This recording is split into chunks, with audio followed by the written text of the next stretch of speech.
Is now a good time to visit the Philippines?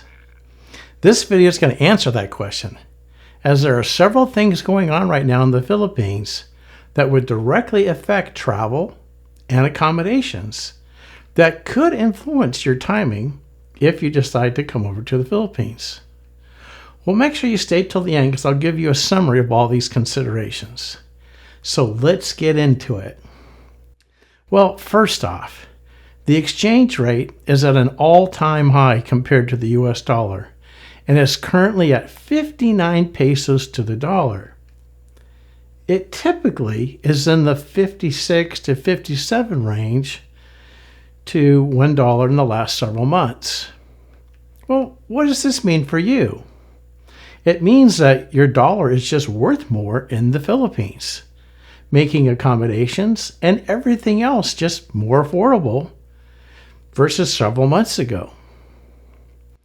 Now, I'll talk about why the peso is at an all-time high compared to the US dollar in just a few minutes. But for now, I want to cover some other reasons why now may be a good time to travel to the Philippines. The next reason is that maybe now is a good time because tourism is down. And in general, compared to 2024, 2025 has been a little bit soft. Since tourism is actually soft right now, hotels and tour operators, they're more willing to compete on price in order to get the tourist. So you should get a better deal. And then airline fares, well, they should be decreasing right now also because the price of oil is relatively low historically. And that should translate into savings on jet fuel. Now, that said, airline fares are more driven by demand, specifically by the time of year. And of course, how many weeks you book ahead of time to get the best deal is going to impact your travel fare. Typically, you need to book 3 or 4 weeks in advance to get the best fare. Then there's like a 21-day fare, a 14-day fare, a 7-day fare, and then a last-minute fare. And they all go up given less time you have to travel. Your best bet's always about a month before or a little more. For example, prices for the first 2 weeks of December, I checked them from Los Angeles to Manila or from Los Angeles to Cebu. And right now, for the 2 weeks right after Thanksgiving, the airfares are relatively affordable. But if you wait a little bit longer and you go the last 2 weeks of December or the first week of January right after New Year's, airfare will be at least double and sometimes triple depending upon when you book that ticket. So it really does depend upon the time of year also for airfares. Now, the fares for most airlines will drop again by mid-January, and that actually is a pretty good time to come over. They'll be a little bit more on a normal pace that they would be from January all the way through to about probably through to the spring. Now here's the thing. November through March is the high season for travel. That actually includes their summertime in the Philippines. And simply put, the demand increases when winter hits in Western countries, in both North America and in Europe. People want to get out of the snow and the cold, and so they come to the Philippines. So you need to plan ahead. Now, if you do plan ahead, you can get some of the lowest airfares, and accommodations are typically found for the whole year, are typically between July, August, and September, as that is the slow season. Now, I've traveled to the Philippines since September many times, and I have found many popular destinations like Alana Beach and Panglao to be relatively empty. So you can get some pretty good deals because the hotels are all competing against each other. Now, another consideration, though, is the rainy season, which is typically July through November, beginning of December in the Philippines, depending upon where in the Philippines you're going. For example, if you go to Siargao Island, where you do the surfing and all the exploring, that seasonality is a little bit different. It rains like the dickens in October and November going into December. So you want to be a little bit more careful on that one. And if you do decide to travel to save money between July and November, just know that you may come across a typhoon because it's the hurricane season in the Philippines. They call it a typhoon, but it's a hurricane, just a different term for the same thing. Now, here's the typical path that the typhoons go and where they're most likely to hit in the Philippines. And almost every time, there's some combination going over central Visayas, hitting Samar and Leyte, because they're off a little bit more to the east in the central Visayas, and then it's going to go to either central or northern Luzon. The typhoon path moves from east of Mindanao, and then it moves in kind of a western to northwestern fashion until it hits the island of Luzon.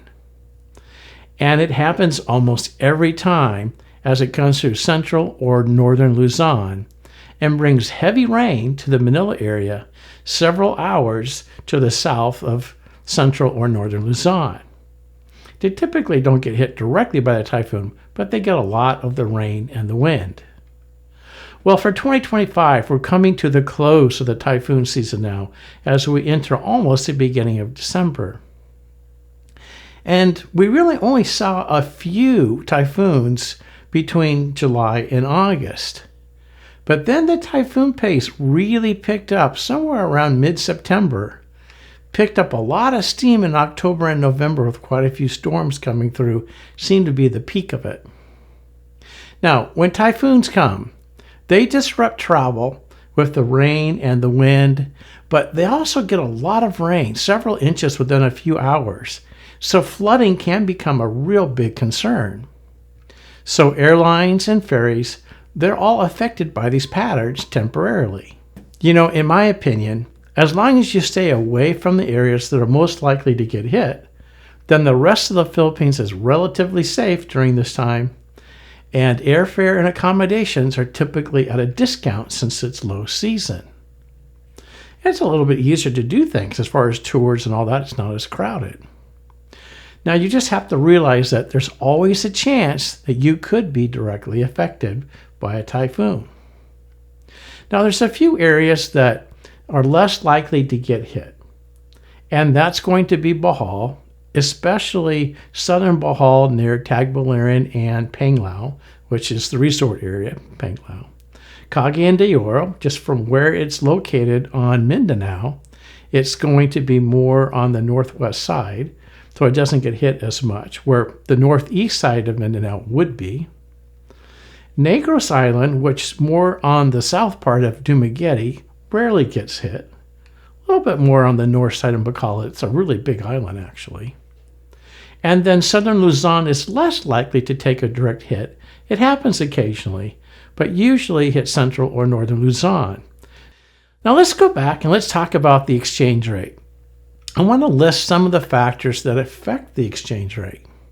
This way, it will help you to a little better understand the direction that it might likely head. There's a few macroeconomic things that kind of impacted. At least we know they're coming. Other things pretty hard to predict. So to kind of talk this through and make sense of it, let's just use a real practical example. So the current exchange rate is 59 pesos to $1 US.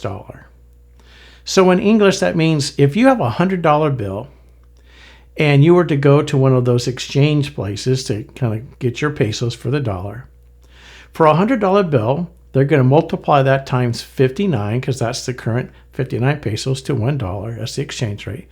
And they're going to take your $100 bill and give you back 5,900 pesos. If the exchange rate drops to 55 pesos per dollar, right, and you were to give your $100 bill at the exchange place, they're going to give you back 5,500 pesos, which is 400 pesos less than if the exchange rate was at 59. So there's the variance. You get 400 pesos more right now than you did, let's say, 6 months ago. Let's use another practical example. Let's say that your hotel room rents for 2,500 pesos per night. All we have to do is take our exchange rate of 59 and divide that into the 2,500 pesos. So 2,500 pesos divided by 59 on the exchange rate. And your U.S. cost for that 2,500 pesos hotel room is $42.37 at 59, right? That's your exchange. Now, let's say the exchange rate were to drop and it went back to the historical 55 pesos per dollar. Well, then you're going to take your 2,500 pesos for your room cost per night, divide that by 55, and now the cost for your room is $45.45, or roughly about $3.10 more than it was, because the exchange rate is different between 55 to 59. So, from a practical level, when we're looking at the number of pesos, the higher the pesos on the exchange rate, the less it costs you in US dollars. And since we're hovering right around 59 right now, it's pretty much an all-time high. So it's a good time to travel because you're going to get more for your money. Now, let's look at history a little bit. Let's just go back the last 5 years to keep it practical. And here is a chart of the last 5 years of the US dollar versus the peso exchange rate and what it looks like. And as you can see, there's quite a bit of variance, and over time, the number of pesos per US dollar has been increasing. Now here's another chart that's going to show you the last year or so. And so you can see the fluctuation that even happens within 1 year. So you're probably wondering, so what makes the peso fluctuate so much versus the US dollar or other Western currencies? Well, there's a couple of factors that could increase the strength of the peso, making it more valuable. In that case, if it was more valuable, you would be dropping from 59 to 55. And so there's going to be less pesos per dollar, and that's going to be in favor of the Filipinos based in the Philippines. So what are these factors that could strengthen that exchange rate for the Philippines? Well, exports and the money supply of exports is a big part of that. So if exports are greater than imports, so more money is going into the Philippines because they're paying for those exports coming out of the Philippines, the money supply is going to be more predominantly into the Philippine peso, and that's going to strengthen it, right? The second thing is the Philippines' ability to attract foreign investment so that capital is coming into the Philippines. So capital or money is just a big part of it.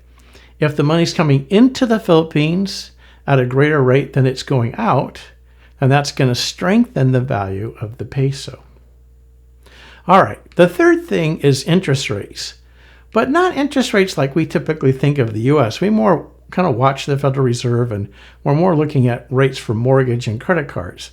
I'm more talking about interest rates that go directly into a peso-based fund, like a bond or a savings account.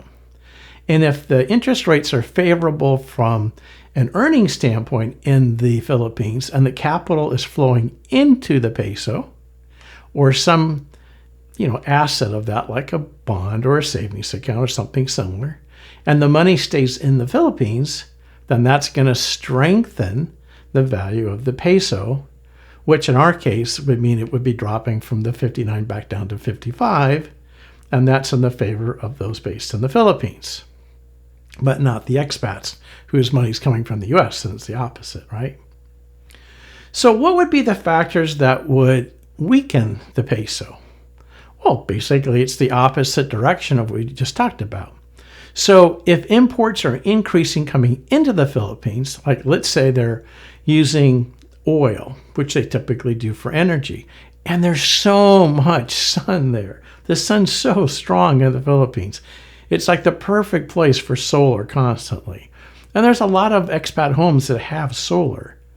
But in general, they're still importing oil. But if they were to reduce their dependency upon oil and less dollars went out, that would be in favor of increasing the value of the peso. Now, if investors send money to other countries, let's say the interest rates are more favorable someplace else, and the money's an outflow, it's leaving the Philippines, then that's going to weaken the peso. And of course, inflation's a problem, right? It's a problem in Western countries right now, but it's also a problem in the Philippines because imported goods cost more. And when imported goods cost more, that makes the peso less valuable. The other thing that is not really controllable, but does affect the value of the peso, is what they call political risk. And if they see something like corruption or instability, anything that would scare capital away from being invested in the Philippines, well, that's going to weaken the Philippine peso. Now, to be fair, most Southeast Asian countries, their currency is much weaker due to the strength of the dollar. It's not just the Philippines. It's everywhere within Southeast Asia. However, it is more of a factor right now in the Philippines than other Southeast Asian countries. The exchange rate is volatile much more than some of these others. Now, there's a lot of talk in the U.S. about in December whether the Federal Reserve is going to cut interest rates in order to spur the housing market, where places like Home Depot and Lowe's are struggling and home builders are struggling because interest rates are still too high and people aren't really buying homes along with the high prices. Well, the general theory is that if the Federal Reserve were to cut interest rates, that would spur the U.S. economy. But if that were to spur the U.S. economy through lower interest rates, that actually has the reverse effect on the dollar abroad and actually weakens it. So higher interest rates in the U.S. actually protects the dollar abroad, making it stronger versus foreign currencies. And it's all about money moving in and out. Is the money coming into the U.S. or leaving the U.S.? And that affects the strength of the dollar. Okay, enough of the economics lesson. I know it's a lot to kind of take in, but I just want to give you an overview of what happens. Because the point of all this is that the exchange rate is currently way in your favor at like an all-time high. So it's a great time to book travel, to either visit or go try living in the Philippines for a few months. Because your U.S. dollar, if you're coming from the U.S., and any other Western country where their currency is strong right now, is just going to go a lot further in the Philippines. All right.